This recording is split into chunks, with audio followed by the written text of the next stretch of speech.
Hello friends, ఈరోజు మనము రేషియోలో తర్వాత ప్రాబ్లమ్స్ చూద్దాం. 2/3a = 1/2b. అదేవిధంగా 3/4b = 2/3c అయినా మనకు a:b:c ఎంత ఇది కనుక్కోవాల్సింది.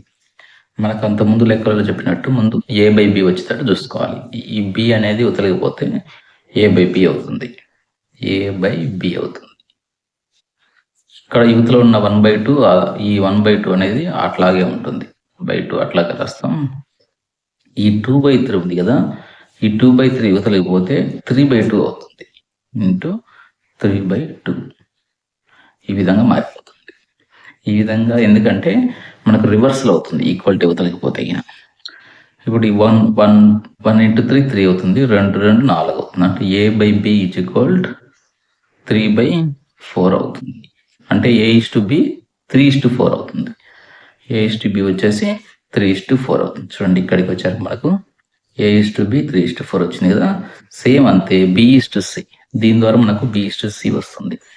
b:c వచ్చేసి మనకి ఏమవుతుందంటే చూద్దాం. ఈ మొత్తం మేరేజ్ చేసి నెక్స్ట్ b:c కూడా కనుక్కుందాం. ఇక్కడ చూడండి, ఈ c యువతలేకపోతే b/c అవుతుంది. b/c = ఈ 2/3 అలాగే ఉంటుంది కాబట్టి ఆ పక్కనే 2/3 ఇంటూ ఈ 3/4 యువతలకు వస్తే 4/3 అవుతుంది.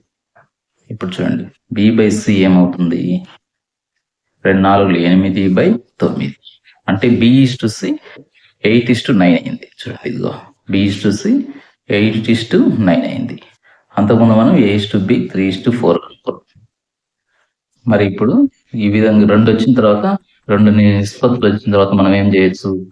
మనకు అంతకుముందు తెలుసు కదా, ఏం అదే లెక్కలాగా ఫస్ట్ a:b 3:4 కాబట్టి ముందు a:b 3:4గా ముందుగా రాసుకుంటాం. 3:4 రాస్తుంది. తర్వాత దాని కింద 8:9 రాస్తాం. 3 8 24 తర్వాత 4 8 32 తర్వాత 4 9 36. ఇది మనకు కావాల్సిన రేషియో. తర్వాత మనం దీన్ని కొట్లు కొట్టవచ్చు. కొట్లు కొడితే మనకు కావాల్సిన ఆన్సర్ కూడా వచ్చేస్తుంది. మనకు కావాల్సిన ఆన్సర్ అనేది మళ్ళీ ఒకసారి చదువు. ఇది ఎరేజ్ అయింది. ఫస్ట్ ఎంత అనుకున్నాం? ఇక్కడ చూడండి, 8 3 24 4 8 32 4 9 36. చూడండి, మొత్తం 4 ఎక్కువతో పోతుంది. 4 6 24 వస్తుంది.